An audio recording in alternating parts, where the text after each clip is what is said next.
Vietnam, Iran, Afghanistan. Our prayers go to all our gallant men and women. For a minute, just reflect in silence, especially the veterans here, who still recall and remember those who are not with them anymore. Men that they fought with, men who they knew intimately.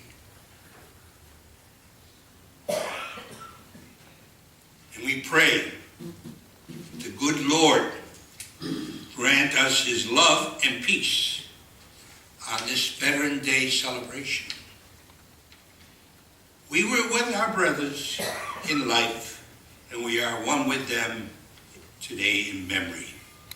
And let us not forget Mary, the patroness of this great country, and ask her to bless us and keep us from harm and evil, and to protect our conscience and our rights and religious freedom upon which this country was founded.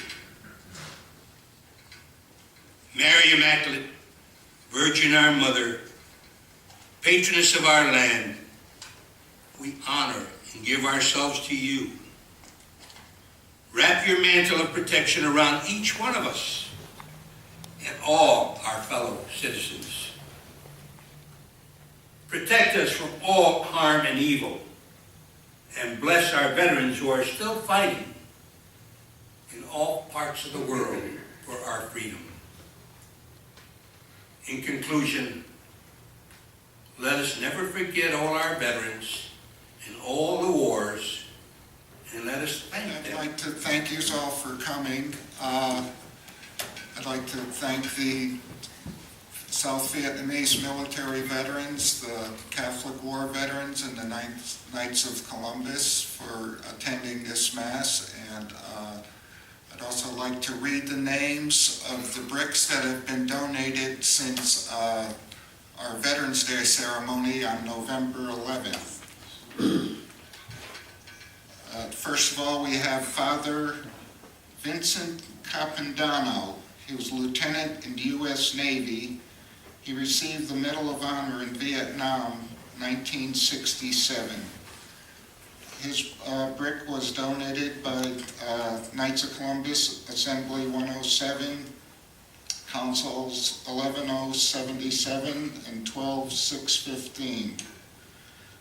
Next we have Father Joseph O'Callahan, Commander, U.S. Navy, Medal of Honor, World War II. His brick was donated by Catholic War Vets, Lieutenant Raymond Bauer Post. Father Charles Walters, Major, U.S. Army, Medal of Honor, Vietnam, 1967. His brick was donated by Knights of Columbus, Council 16. Father Charles Lutecki, Captain, U.S. Army, Medal of Honor, Vietnam, 1967. His brick was donated by the Holy Name Society. We also have Joseph A. Palmieri Sr. He was a Lance Corporal in the Berlin Brigade, U.S. Army, Vietnam era. Amato Cellini, Italian Army, World War II. He served in Yugoslavia and Italy. Nicholas Pavia, World War II. He served with the 3rd Armored Division. He was in D-Day in the Battle of the Bulge. Staff Sergeant Robert W. Plough, U.S. Army Air Corps. He was a POW and received the Bronze Star. Kenneth Donofrio, U.S. Navy, 1975 to 79.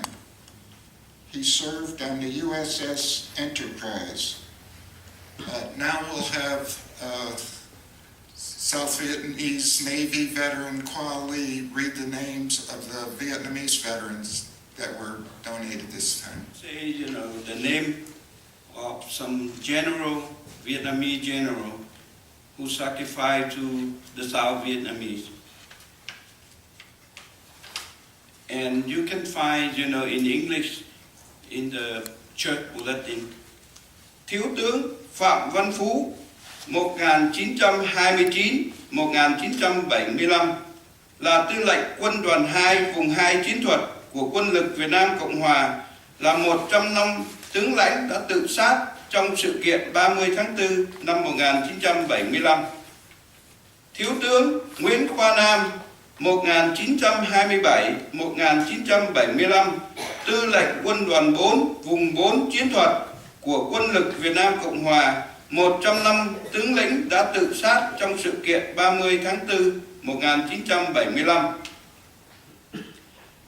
Chuẩn tướng Trần Văn Hai 1929-1975, tư lệnh sư đoàn 7 bộ binh của quân lực Việt Nam Cộng Hòa, là một trong 5 tướng lĩnh đã tự sát trong sự kiện 30 tháng 4 1975.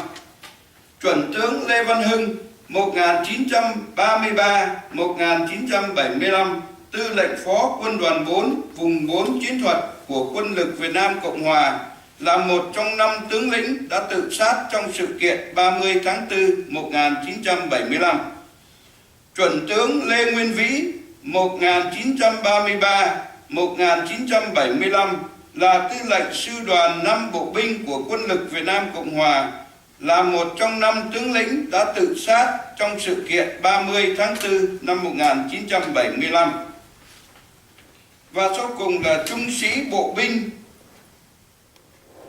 Trần Văn Gình 1942-1966, tử trận tại Trà Vinh, trực thuộc sư đoàn 9 bộ binh. Đó là những danh sách mới update trong năm nay. Và như chúng ta đã biết là trong cái memorial site của chúng ta ở phía đằng trước nhà thờ đó là sẽ có những các cái vị tướng lãnh cũng như là tổng thống đời đệ nhất, đệ nhị Cộng Hòa, và tương lai sẽ còn nhiều những vị tướng tá, sĩ quan cao cấp trong quân lực Việt Nam Cộng Hòa sẽ được nghĩa là quite a collection of bricks at our memorial.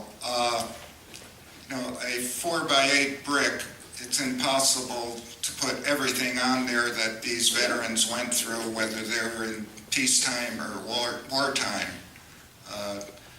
Deacon Joe Melita told you some of his experiences, and as you know, Father Alfonso has a brick there that really doesn't tell much if you just read it, but he was in the Italian Army infantry before he was a priest, and which means he wasn't a priest at the time giving communion to the people running up and down hills with a rifle. He was one of those soldiers running up and down hills with a rifle. We also have 4 Medal of Honor winners that were chaplains in the military. They all have lengthy citations, which it would be too long to read here, but I could tell you one of them, Father Capandano. He served in the Navy, but he was attached to the Marines, and he went into the jungles with the Marines for one tour. He came home and volunteered to go back. He didn't have to go into the jungle with the troops, but he went with them. That's who he wanted to be with. And he ended up being killed in action. He took 26 bullets trying to protect a Navy corpsman. Then we also have our Vietnamese veterans. We have about 7 South Vietnamese generals out there. If you notice, their dates of death were 1975. Now these generals, they had access to planes. They could have left if they wanted to.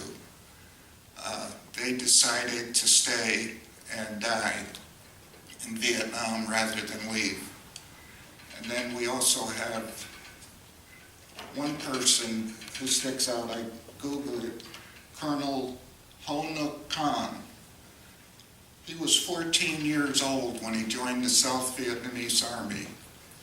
He worked his way up through the ranks. He was an enlisted man. He became sergeant. He became a South Vietnamese Army Ranger,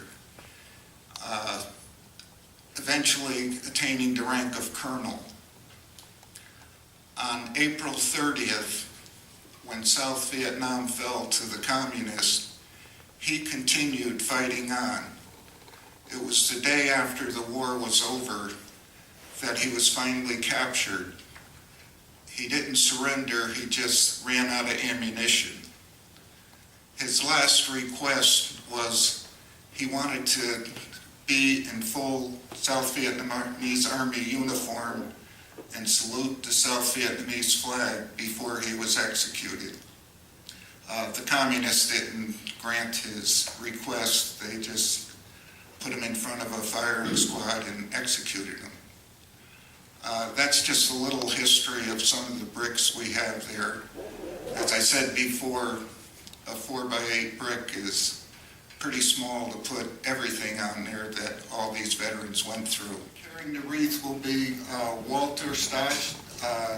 He's the commander of Catholic War Vets, and he'll carry the wreath, and Father will go bless the memorial.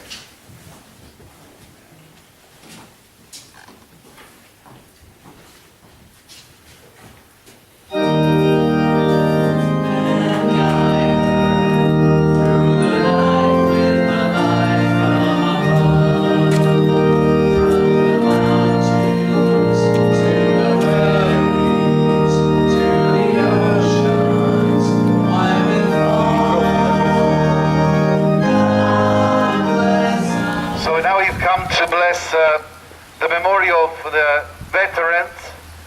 It's always special to remember this day, like Deacon Joe Melita was saying.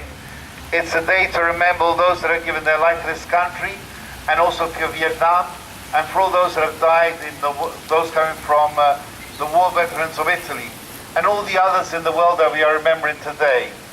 Before we continue, I would like to thank also the presence of the Vietnamese community, of the United States community, the Italian community, and also of our dear brother knights that have come here today to be with us and assist us in this ceremony. So now I will bless the memorial, and then afterwards we will go back in church to listen to taps. May Almighty God bless this memorial. May this memorial remind us always of the gift of these brothers that have given their life, and may each one of them receive the recompense of their good deeds. We ask you, Lord, to bless our countries, the United States, Vietnam, all those countries that have been torn by war, many others, that you can be with them to protect them. In the name of the Father, the Son, and the Holy Spirit.